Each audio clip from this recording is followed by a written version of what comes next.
Hello, everybody. Welcome to Profiling Evil Live. I'm Mike King, and I may have caught a few of you off guard. I actually was sitting in my hotel room getting ready to just drop a video that I put together this evening, and I thought, what the heck? Why don't we just go live with it and see if anybody joins us and what we do with it from here. Michelle Morris, hello. Numbers are incredibly low right now, but maybe we'll see things catch up in a minute. And we're going to jump right into things in just a moment here. But we're going to be talking about a couple of cases that are kind of growing in interest in the media again. Believe it or not, the Murdaugh case is starting to also pick up some steam again. I spent time tonight on Court TV with Vinnie Politan talking about that particular case. And also this morning early, jumped on with Julie Grant to talk about a couple of other trials that are going on. So we're going to jump right into those. And then I'm going to pause in certain points and just chat. So to all of you, welcome aboard. Katie, hello. Wheeler 925, hello. Marcella Gable, thanks for joining in. And we'll get going and see if a few more people join up with us in a moment here. Here we go.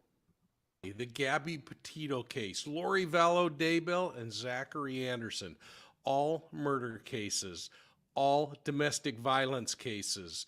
Does domestic violence ever get better on its own? And does it always have to lead to homicide?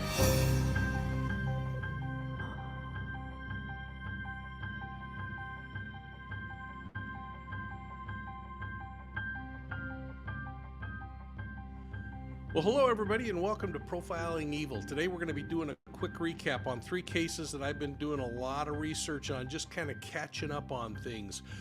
First, the Gabby Petito case and all the craziness that's happening in the civil cases that are coming out now between the Petito family and, of course, the Laundrie family. Then we're going to talk about Chad and Lori Daybell and the severing of their two murder cases. Lori's coming up first, April 3rd, with her murder case.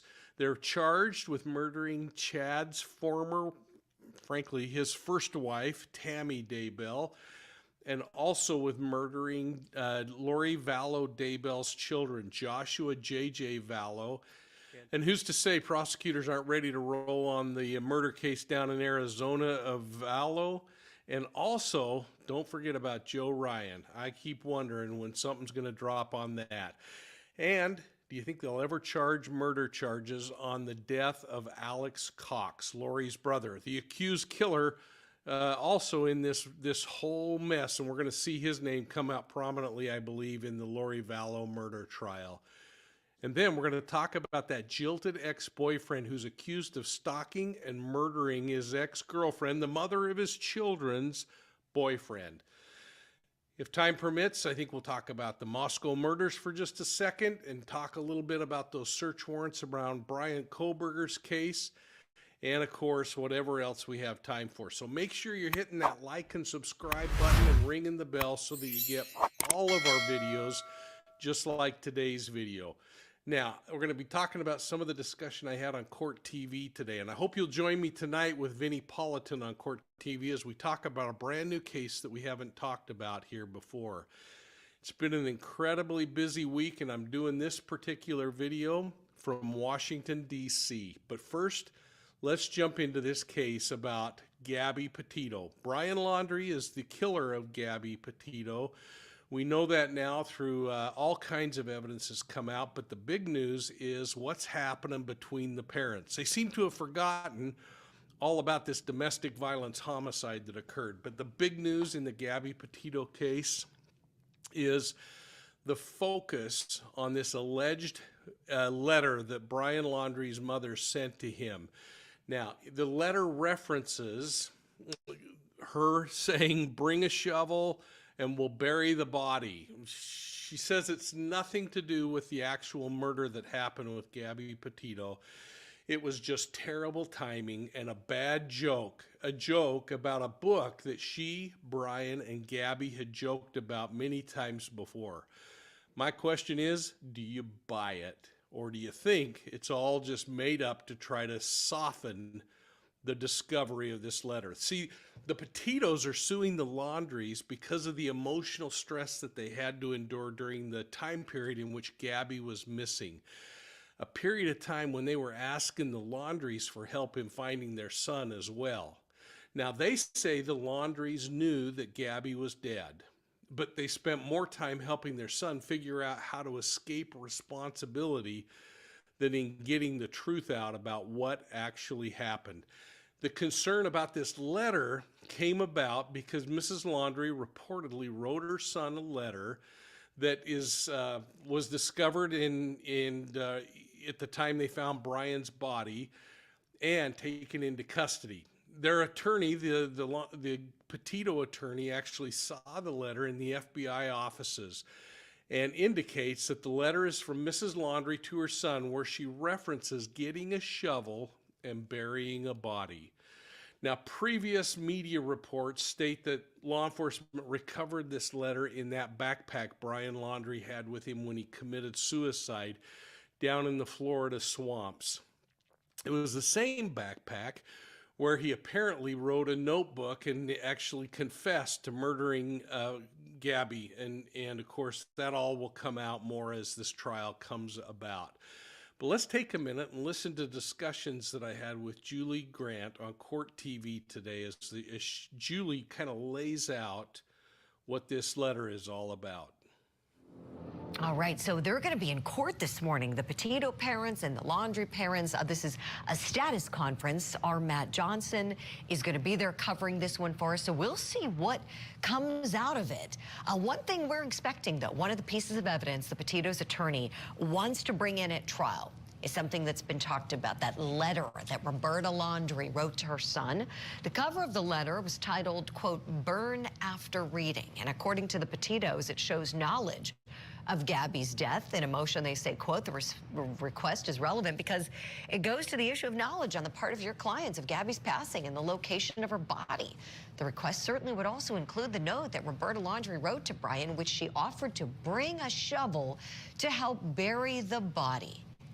The note was released to the custody of Mr. Bertolino on Friday, June 24th, 2022 by the FBI. Bertolino's the attorney.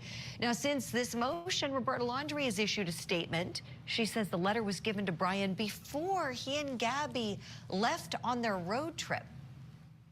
She explains that the title "Burn After Reading" is in reference to a book that she, Gabby, and Brian often joked about.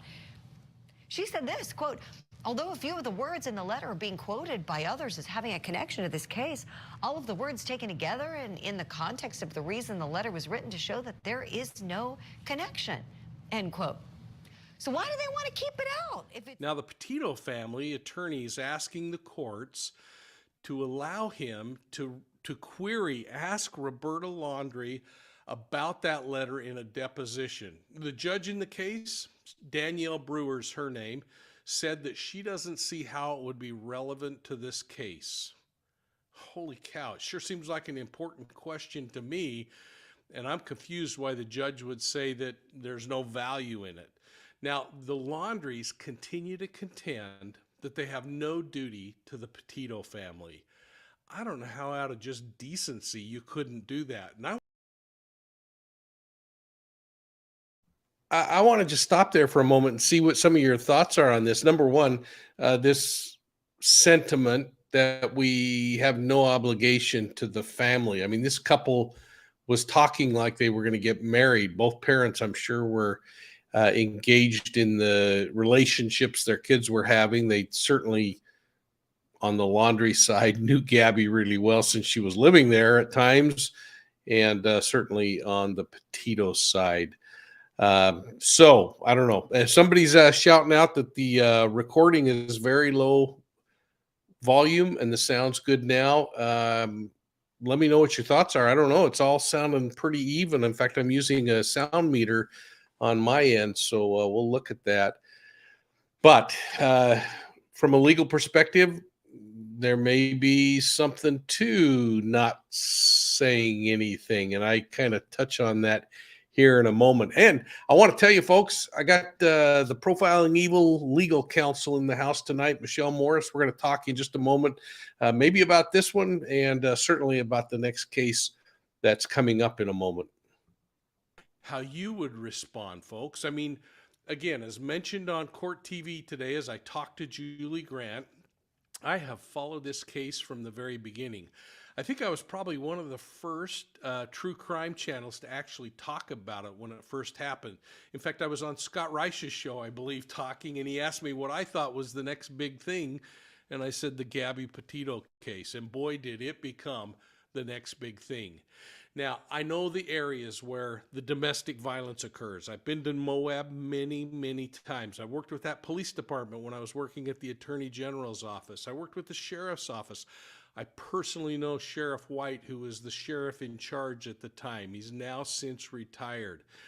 I know the location where that beautiful monarch butterfly image was taken of Gabby out front in front of the monarch butterfly display. It's actually just minutes from my home. And I know the Grand Tetons really well. I've been in that area so many darn times, and I know exactly the area that they discovered Gabby's body when this was all over with. Let's watch my conversation with Julie Grant in this regard. And Commander King, let me ask you something, please, about the contents of this letter. Apparently in it, she's offering to bring a shovel to help bury the body. Bring a shovel to help bury the body. So if what Miss Roberta Laundrie is saying is true, this must be the worst coincidence in the world. What does your police experience tell you, please? Boy, you hit the head on the nail on the head here, Julie, because again, how on earth or how insightful that was going to be the exact kind of terminology that was needed in this thing. I've watched this case from the moment it occurred. It's in my home state, much of this. That butterfly mural where Gabby was photographed last is 5 minutes from my home. I know the Tetons inside and out, and from the get-go, there were some really troubling things about this case. You know, I even had the opportunity of meeting with the family on a couple of occasions early on to talk about this case. And I guess the thing that keeps troubling me is we're sometimes missing the fact that this is about domestic violence, homicide, and this weird cycle that occurs where people somehow try to justify abusive behaviors and other things, hoping that it might get better. And this letter is either an indication that these were ongoing things that the families knew about, or it is the strangest coincidence on the planet. Appreciate it, Commander. And I'm glad Well, Julie and I then spoke about what might be shortcomings in the domestic violence investigation back in Moab, and some of the critique that the sheriff's office and the local police took during that investigation.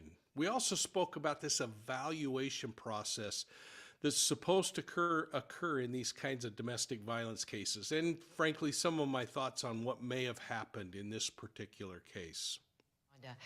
Commander King, I want to bounce off of you something that Vonda touched on just now, and something that you and I may have even spoken about this when this case was essentially at its inception. And I made the comment on one of the days on the show about how it's a shame that these officers didn't do a lethality assessment. It was very clear to me that they had not. And I know every jurisdiction does things differently, but in the county where I practiced, they had implemented, some time ago, these lethality assessments where when officers arrive at a scene, they're going to be asking certain questions of the victim to assess how dangerous it really is. And the questions are really specifically designed to get to the heart of it so that they can kind of cut through what may be happening, trying to protect the other person. Or, I mean, clearly she was scared. She was petrified. If she outs him to police, she's probably afraid he's going to murder her.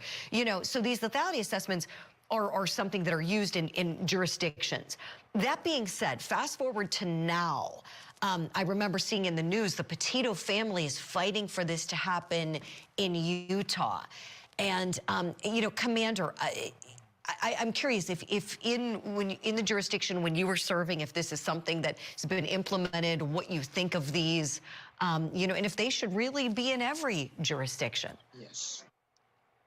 Well, I think this is a perfect explanation of why we need a multidisciplinary approach when we know that there's domestic violence involved. The challenge I think that the law enforcement officers felt there was that the physical evidence was pointing more toward Gabby being the predator or the abuser than Brian in that particular moment in time. And if they had only taken the time to keep them separated and to get them in front of a judge to talk, which is required, and yet I think they kind of tried to side on erred on the side of trying to be a little understanding and not put her in jail that particular night. Now that's going to probably trouble a lot of people, and there's obviously it was a bad decision. But I think officers were weighing everything the best they could. And to me, what it does is it continues to point back that we train law enforcement officers to do a ton of different things. We give them, a week's worth of training every year that's mandatory. And then we give them mental health training. We give them firearms training, everything else. But they're not mental health experts. They are triage experts that solve problems, and they need to be able to call out somebody that can sit down and separate and say, hey, where are you in this particular relationship? Because these darn things are so troubling to me and so difficult for law enforcement to solve, because they have people who want to have this portrayal that they have a great relationship. They don't want to admit things are going bad. They don't even want to have to admit to the family they made a poor choice in a companion or other things.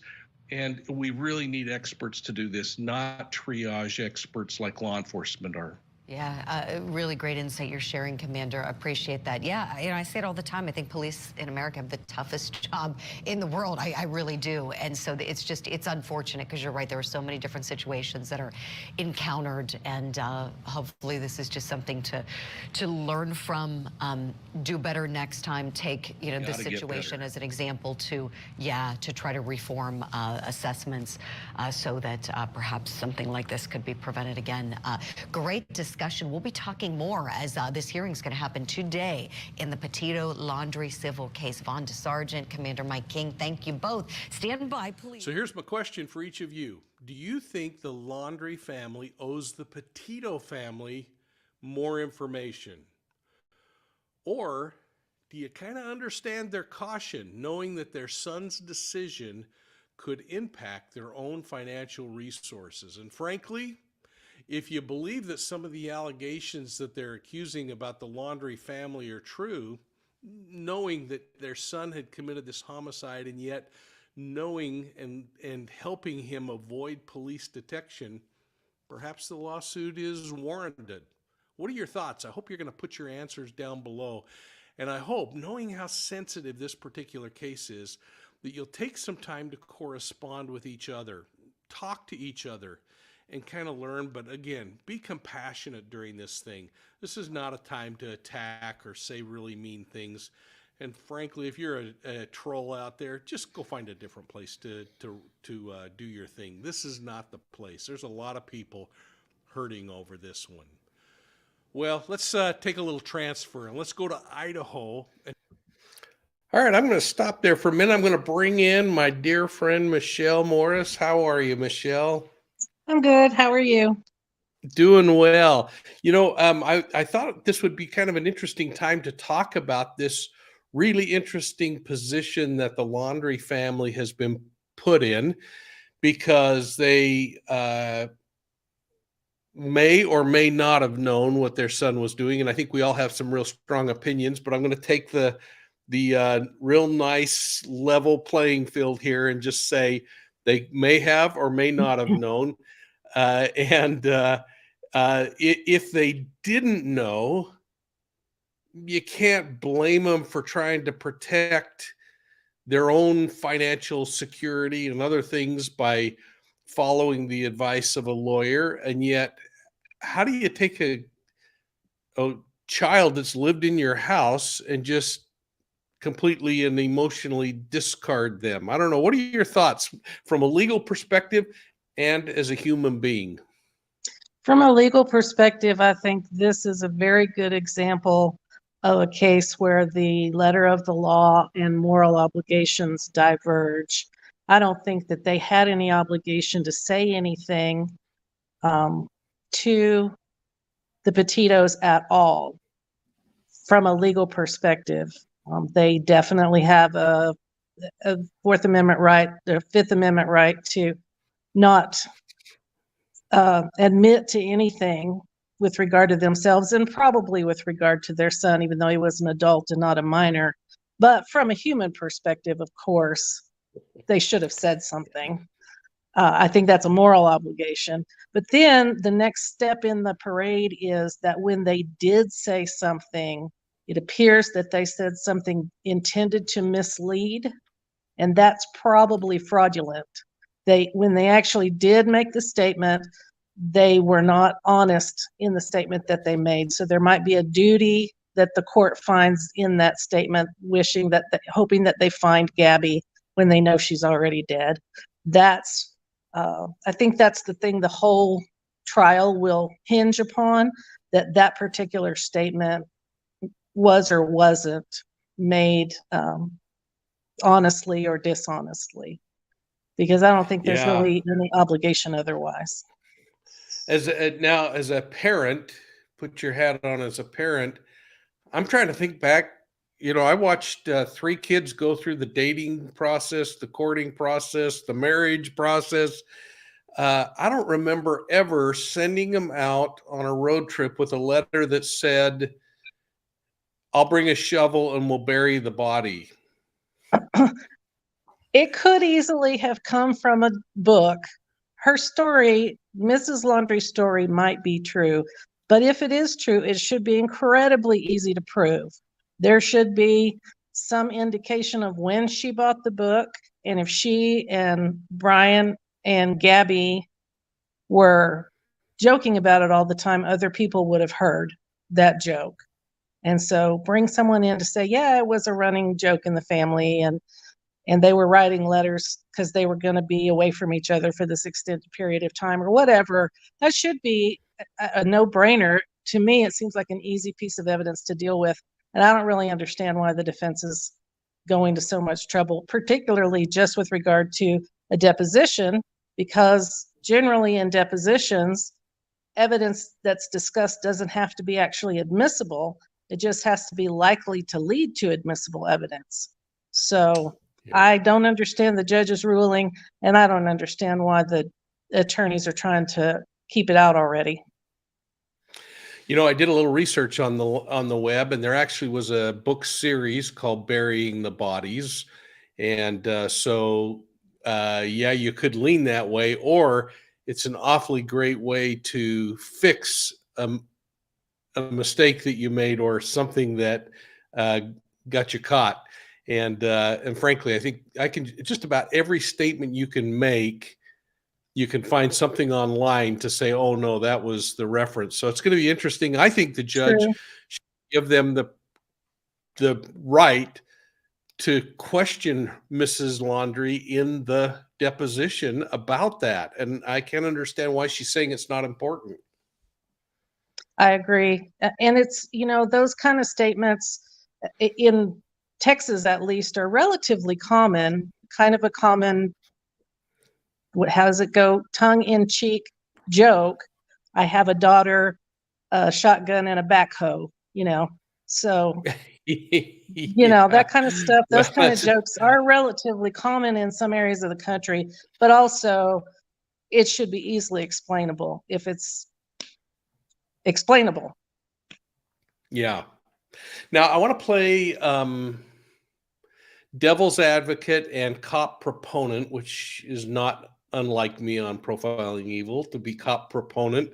But I want to talk about, there's a lot of folks are weighing in about the fact that law enforcement should have arrested Brian in Moab. And I want to just go back to some of my own personal opinions as I watched the body cam video of the officers on scene talking. And there were a couple of things that were really significant to me that I think we need to keep in mind. And that was that of course, Brian was saying he didn't do anything. We do know that there was the 911 call where someone was saying, no, the man is beating on the woman. That is compelling information that should have Yes. been a part of that investigation and shows where there may have been a breakdown.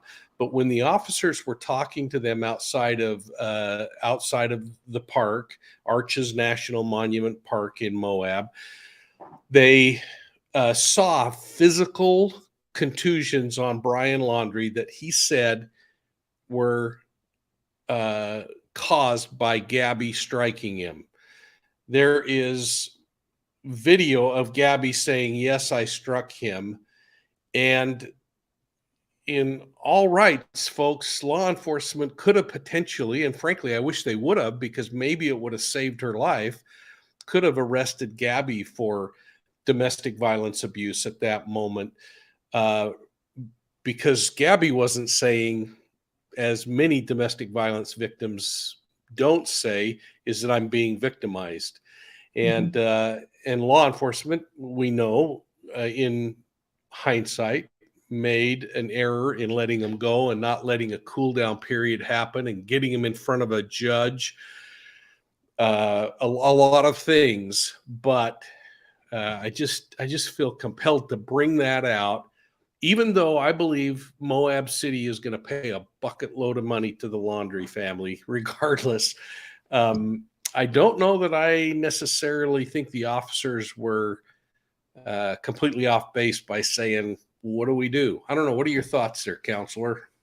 Well, I think if they pay out money, it'll be to the Petito family, not the Laundrie family. But yes, absolutely. I remember when I was watching it all happen in real time without the benefit of any hindsight. I think in hindsight, everybody on earth wishes that they had both been arrested and spent the night in jail and this whole scene might have been avoided. But without the benefit of hindsight, I remember thinking, those policemen understand that that tiny little girl, tiny little woman could never hurt this incredibly large, healthy young man. So they made them stay apart overnight instead of arresting them, because that's what you do when tourists are in your state. You don't want to have them have a horrible experience in your state when you know they're just there sightseeing. I remember thinking that. And so I was kind of proud, of the Moab police, because I thought, oh, they probably made friends for life and people who want to travel back to their state for life because they were treated so well in a bad situation. Then we get more information. We find out later, all this horrible stuff happened.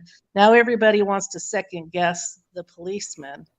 Then when we saw the body cam footage, I was very disappointed in the way the officer that drove Brian Laundrie away from the scene handled it. I felt like he was very inappropriate in the way that he handled it.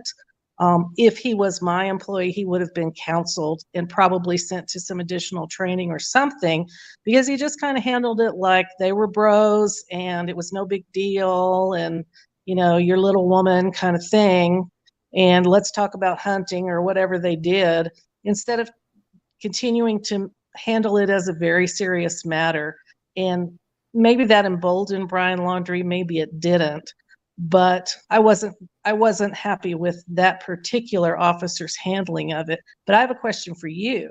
I remember reading somewhere very obscure that they actually brought a female officer to the scene that was in fact a mental health expert to assess the scene and see what she thought.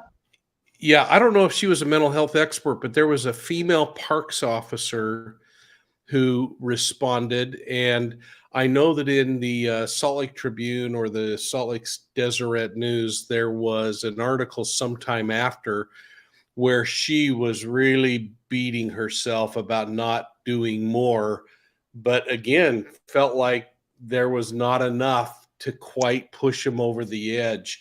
And I was grateful to hear that. And yet what this whole thing just continued to remind me of is I'm not a proponent of having mental health counselors handle police calls, but I am absolutely a proponent of police officers having mental health professionals at their availability to bring them in and talk to them. And we saw when this big swing happened across the United States where they were wanting to defund police and let's increase mental health counseling and other things. That wasn't the answer, in my opinion. You still need first responders who are in some cases knuckle draggers that are trained to go in and solve a problem, but they gotta have somebody at their fingertips to say, now I need you to talk to this couple and figure out what's going on. I agree, because you can't expect the mental health experts to carry guns and respond in a way that a trained police officer could to a very dangerous situation. That's not their job. But their job is to come in and do the assessment. And I sort of got the impression that the female officer did the more extended assessment that they spoke about on court TV today. We never saw her body cam if she had one. And my understanding was that she spent an hour or so talking to Gabby before making the call that nobody needed to be arrested. So I don't know about that whole situation, but I think if it had gone to trial, or if it does go to trial, if they sue the Moab police and it does go to trial, I think that we're going to hear a lot more about this female officer that was out there. Yeah.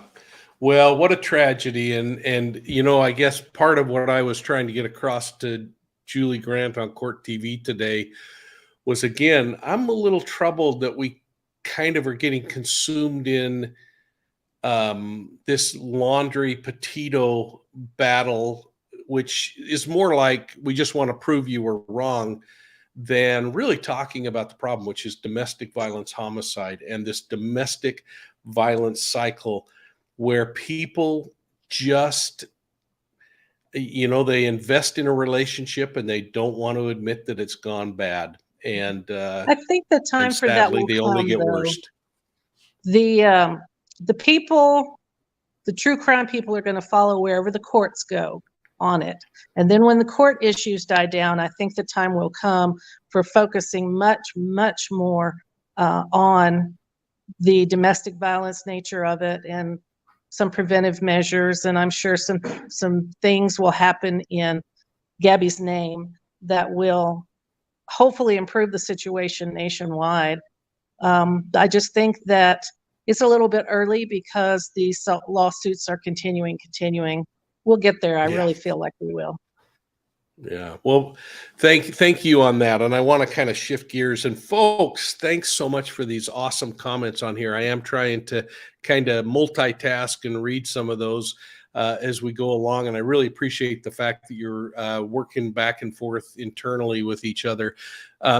Michelle, one of the things I thought would be kind of fun is to have you explain the voir dire process, because the next thing we're going to talk about is Tammy Daybell's trial is approaching, and they are going to begin voir dire and the jury selection around the 25th and 26th or 26th, 27th of March, with this trial date starting on April 3rd. And oftentimes that's a confusing thing to people. And it's French, and I always say the word wrong as to what it truly is. So I'll have you explain that, and then tell everyone what this process of voir dire is all about and why we have it. Well, nobody in the universe knows exactly how to say it. So, you know, it's voir dire or voir dire or whatever. Say that, you know, the jury selection, that's what most of us call it. But that's a time pre-trial. It's the beginning of the trial, when anybody who's been called for jury duty has probably sat through at least a portion of it. A humongous group of people gather in a room in response to a jury summons. They're required by law to show up. And then the judge starts asking questions like, are you over 65? Do you have a medical condition? Do you have small children at home? Are you a full-time student? If the answer to any of those questions is yes, and you showed up anyway, you're welcome to go. Just make sure we mark it on our form that you are exempt from serving. And so some of the people leave the room. And it's essentially the same in a civil trial or a criminal trial up to a certain point. When the group gets narrowed down to whatever size pool I forgot, back up. After the judge asked the questions about exemptions, then he asked if anybody has a good excuse that should get them out of serving. And then you sit and read your book at jury duty until all the people in line get through telling the judge they just can't do it. And he says, yes, you can, go sit back down, mostly. And then they narrow the group down to however many people the judge will think will be required to get a jury and sufficient number of alternates. And that's going to be a huge pool in the Laundrie Daybell case because it's such a popular case. A lot of people are going to know about it. Plus, it's a death penalty case. So they're going to be looking for people who can say, yes, if the circumstances warrant, I can put someone to death or, render a penalty of death. So they'll probably take 200 into that pool at least. And then they've said publicly that they will interview the potential jurors in small groups, probably 15 or 20 at a time. And they'll have a set list of questions that the jury, either the judge asks the questions because the judge and all the lawyers have agreed on the questions in advance, or each attorney gets to ask a few questions and the judge can ask questions if he wants to or she wants to.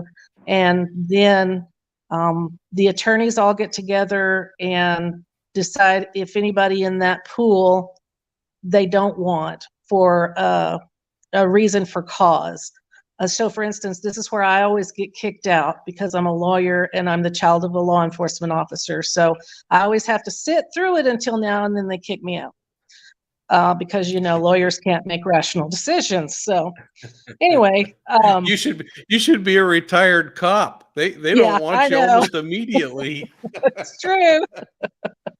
So anyway, then they will go through however many of these small groups of people it takes to narrow the pool down to some pre-decided number, and then those in the pre-decided number apparently will be questioned individually, and usually those questions are about that potential juror's history with mental health or with abuse in a relationship or something of that nature, since this case involves issues regarding mental health and competency and also family abuse with the wife and children being the victims. So they'll ask some questions in a closed one-on-one just with the attorneys and the one potential juror, so that if the person wants to say, yes, my mother abused me and I hate all mothers, or whatever the deal is, they can figure out if there's a reason for them to go on the jury or not. And then once all the strikes for cause are taken out of the pool, then each side attorneys get a certain number of strikes just because. And those just because reasons cannot be a constitutionally protected reason. You can't strike someone from a jury because of their race or because of their gender or nationality or, any of the protected things. But if an attorney has a predilection against any potential juror who wears tennis shoes instead of dress shoes, that's fine. They kick him out. They just have a certain number, and once they use up that certain number of strikes, then they're stuck with whatever's left. And so they go through this process over and over and over and over again until they get 12 jurors, plus in this case, I'm betting they're going to do at least 6, maybe 12 alternates. So that's the process. Well, thank you for sharing that. And this one's going to be really interesting because, and I'm going to kind of fast forward through some of my video when we're done here, folks, because I talk about this, but this is a much more interesting conversation with Michelle.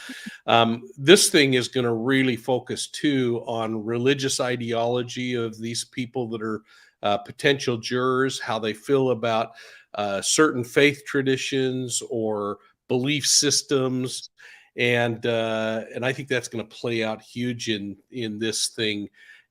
What we do know is that nobody other than the prosecution, defense, and the judge are going to be in that room to take part in this. And sometimes people think, well, I'd like to hear that. That's one of those sessions that people don't generally get to hear, isn't it? Well, they might have the the first set of questions for the small groups. They might allow that to be an open court. I think they said the courtroom would be open, but the live feeds to the overflow places would not be available. I can't remember exactly, but something like that. But then when they pull the jurors in for their one-on-one, nobody will have any access to anything that's discussed there. Also, I just wanted to mention, because it's really important in this case, because of the religious ideology type issues, that they don't have to, the potential jurors do not have to say, I'm not, given the area, I'm not a Mormon. It's not okay to kick someone off because they're a Mormon, but they can't serve if they cannot say, I can set aside all of my feelings about the religious ideology and only follow the instructions in law that the judge says I have to follow. So, well, I'll tell you, as one living in this area, I hope that the majority of the jury are Latter-day Saints, because what those two wackadoodles were doing is so outside of what the people that I know of as Latter-day Saints believe and practice, and frankly, any normal human being would believe and practice. So this is going to be an interesting one to watch. And I'll tell you what, I'm still wondering if this thing's going to happen on April 3rd. What are your thoughts? I think it'll start. I do think it'll start, even if they just call in the entire pool and like take a roll call and then quit for the day. I think they're going to start it because they've got a speedy trial issue and they cannot afford any more delay in the start of the trial. And the start of the trial is when a jury pool is sat down for voir dire, however you say it, that's when the trial starts. So yeah, they're going to do it, even if they do it very, very slowly. But the Latter-day Saints that you were talking about are the exact kind of people the defense is not going to want on that jury. Yeah. So there's going to be a lot of questions about if the Latter-day Saints hate everything that Lori stands for and was doing, can they put aside the hate long enough to follow the judge's instructions rather than their own moral compass?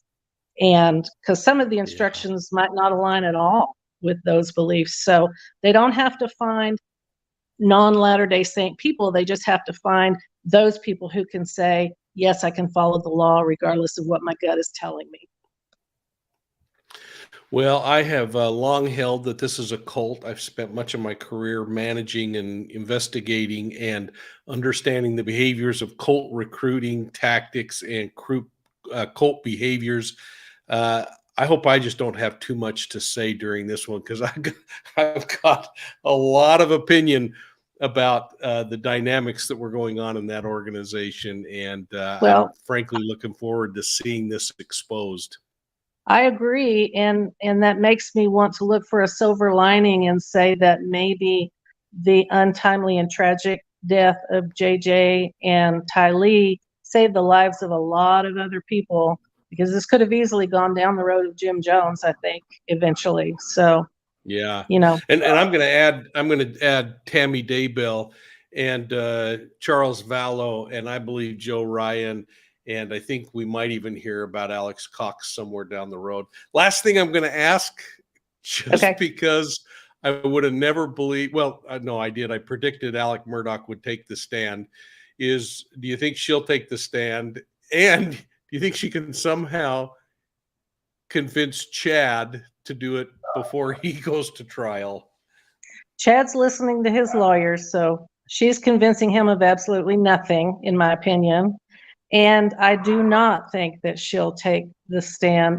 Just my guess, because for all the time that they were doing their little cult thing, he did all the talking. She did none of the talking, even though she was allegedly the goddess. So I think Except that for on the podcast where she was talking like wildfire, and in independent kinds of group meetings that were recorded, including group meetings where she said, I would kill my husband for hurting my child. And then, of course, Charles Vallow died. So, yeah, that's going to be an interesting one. Michelle Yes, it Morris, is. thank you. Legal counsel for Profiling Evil and dear friend. Don't miss Thank you for her having on, don't miss Michelle on Profiling Evil. When she talks about a serial killer read her bedtime stories as a child. You do not want to miss that one. And thanks, Michelle. Have a great evening. Thank you. You too. Bye-bye. Okay, folks, I'm going to jump. Oh, I don't know if you can hear in my ear. I've got Siri telling me I couldn't find anything about a serial killer reading bedtime stories. So let's jump. Somebody says my volume is up and down. I am so sorry. I don't know what's going on. Might be the water here in Washington, D.C. Oh, by the way, I got to do a plug for Pat's King of Steaks in South Philadelphia. Nancy from Pat's, I was actually in meetings in Philadelphia earlier this week, and Nancy said, when are you stopping by Pat's for a cheesesteak? And many years ago, I lived just across the river in Penns Grove for a short time and came to love Pat's. I've been going there for 40 plus years, and I stopped by Pat's and got a free cheesesteak, and I told him I would call him out on Profiling Evil. So thanks, Nancy, and all the folks down at Pat's. You can argue that Geno's is better, but I'll tell you, proven without question, Pat's cheesesteaks are the best. And frankly, whether you believe it or not, they are the real creators of the original cheesesteak. And the Oliveri brothers started that, and I believe that till I go to my grave. So anyway, let's jump into this. And I'm going to fast forward through the Daybell stuff so we can move along. Chad and Lori Daybell for a minute. We'll have priority seating throughout the entire bunch of anecdotal theories and stories as this one goes through the trial process. So here's a nice report I found on KTVB about what we can expect during the upcoming trials. Let's watch this. I spoke with JJ's hundreds of fourth husband and some right now if you were put on the jury. Folks, I jumped through that because we talked about much of that with Michelle. And frankly, since I hope you're okay with that. And we're going to jump now into the next story. The University of Idaho and the arrest of Brian Kohberger, the suspect in this murder case. And the reason I want to talk about it is because there have been 117 documents and search warrants filed in the court since that case hit the docket. That includes these newly released documents that are going to provide us a much deeper look into where investigators were looking prior to and up to the time of the arrests, including some things that have happened since then. And if you remember, his arrest, Kohberger's arrest, was really intriguing because in just the last couple of days, we've learned that when police took him into custody, the guy was up in the middle of the night, around 2 a.m., if I remember right, wearing surgical gloves and taking his trash and putting it into smaller Ziploc bags as he attempted to somehow dispose of evidence. Now, I don't know what they're going to say they recovered there, but I think it's going to be pretty amazing to hear what was found. Now, some have suggested that Kohberger is just simply an obsessive compulsive personality. But that leaves me wondering again, how on earth he's going to explain that behavior at 2 o'clock in the morning, wearing surgical gloves, moving his trash into individual baggies, and then later depositing it in the neighbor's trash. The search warrants are also going to be interesting because they look for information surrounding the quadruple homicide in a bunch of different areas, including going into social media records. not only of the victims, but of Kohberger. They're going to be looking at phone records and, of course, financial records. So we're going to see all kinds of forensic evidence coming out in this one, including, I believe, the forensic evidence off the vehicle in a little more detail and a whole lot more comprehensible. Now, this gives us a glimpse into the kinds of things that are going to come out in this preliminary hearing. And again, remember, at the prelim, we're only going to hear enough for the prosecution to convince the judge that Kohberger should be bound over for trial.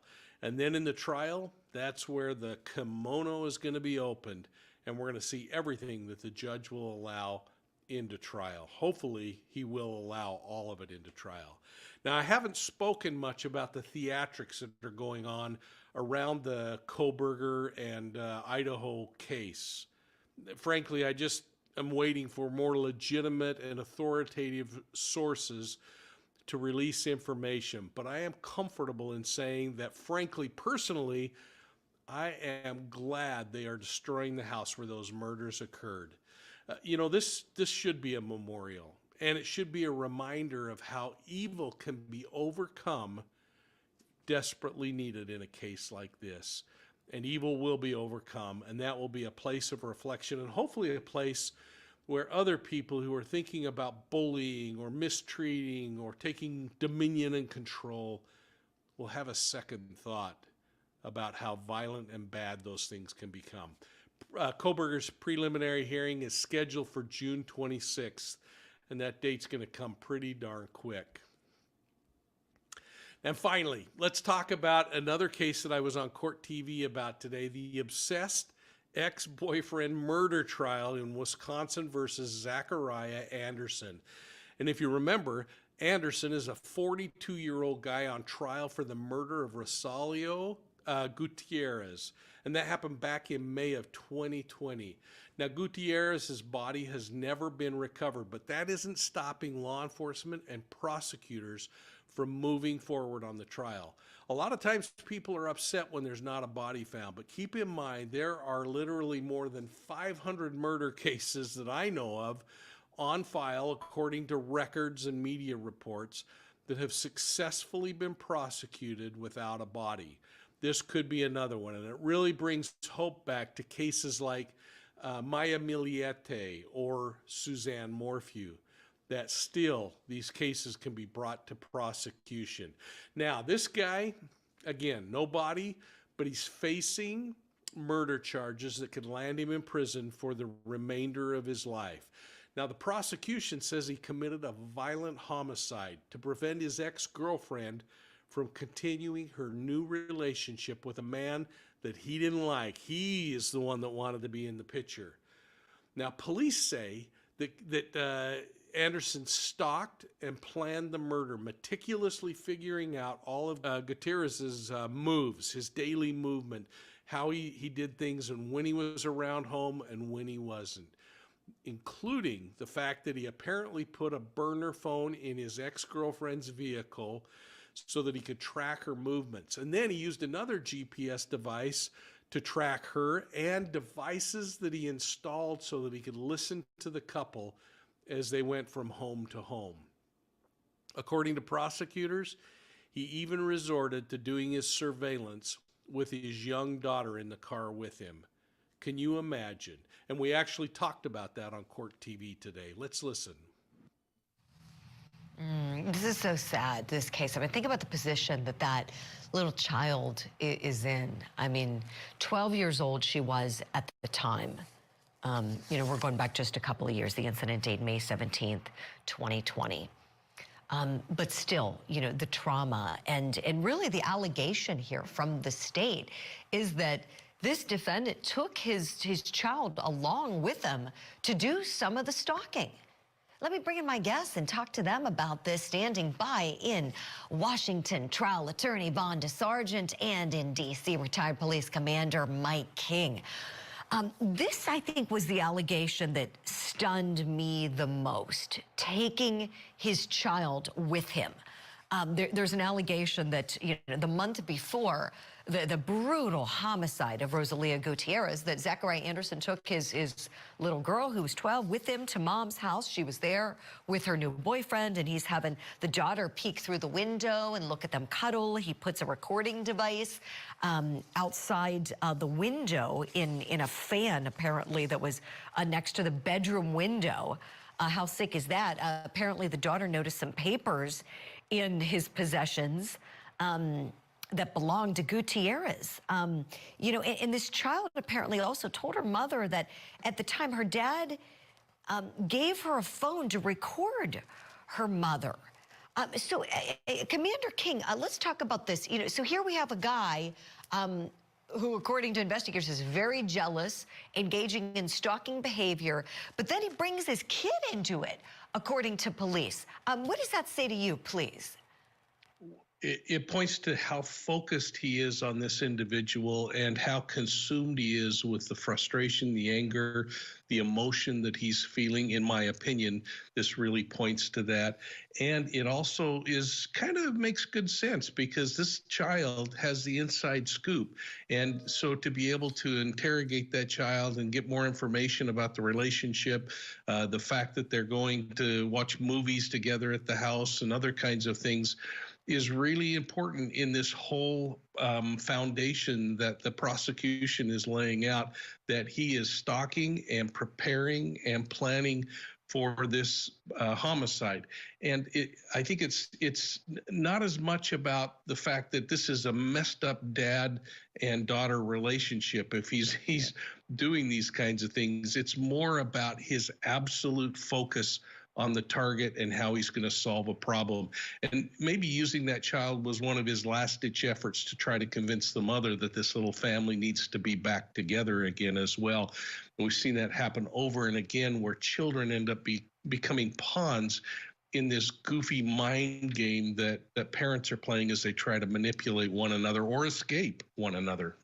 Oh, I love what you just said there, Commander. You're absolutely right. It really, I mean, the three of us love talking about domestic violence and domestic abuse prevention. And this is that dynamic, is it not? The power and control. He's trying to exert power and control over his ex, but here the victim becomes someone else, not an intimate partner, but it's still that DV dynamic at play. And then there's, to me, child abuse along with it, if it's true that he's bringing this child in to be involved. Well, folks, this is one case that you are going to want to follow, and stick with me as we move through this one. Make sure you're tuning into Court TV. It has intrigued me that this guy was so focused that he would even include his daughter with him as he searched out and tried to keep tabs on the guy that he would eventually, if true, murder. Now, my question for you is, do you think not having a body is going to negatively impact this trial, or do you think the prosecution is going to pull it off and meet the burden of proof that they have? How would you vote if you were sitting on the jury today? I'm going to be watching for your comments down below. And I want to thank you for supporting Profiling Evil. I hope you're taking time to hit the like and subscribe button and ring the bell and make sure you're getting all our notifications and all of that. I hope you're going over to profilingevil.com and signing up for our digital newsletter, The Bolo. And folks, please consider my books. You'll find them on profilingevil.com. Especially Deceived, an investigative memoir of the Zion Society cult. You see, that one's important to me because the proceeds are going to build a new children's advocacy center. That's a place where kids can be forensically examined if they're victims of crime. Prepares them for court and hopefully for returning back to a healthy lifestyle. They are incredibly important places, and I hope you'll support that effort. I also hope that you'll visit us on Facebook, Instagram, Twitter, and of course YouTube. Make sure you're subscribing and make sure you're part of the family. And please consider our channel memberships. My favorite is the Academy level. You get a little bit more, and I think you'll really find it to be of value. So thanks so much for your support of Profiling Evil. We'll see you all soon at the next crime scene.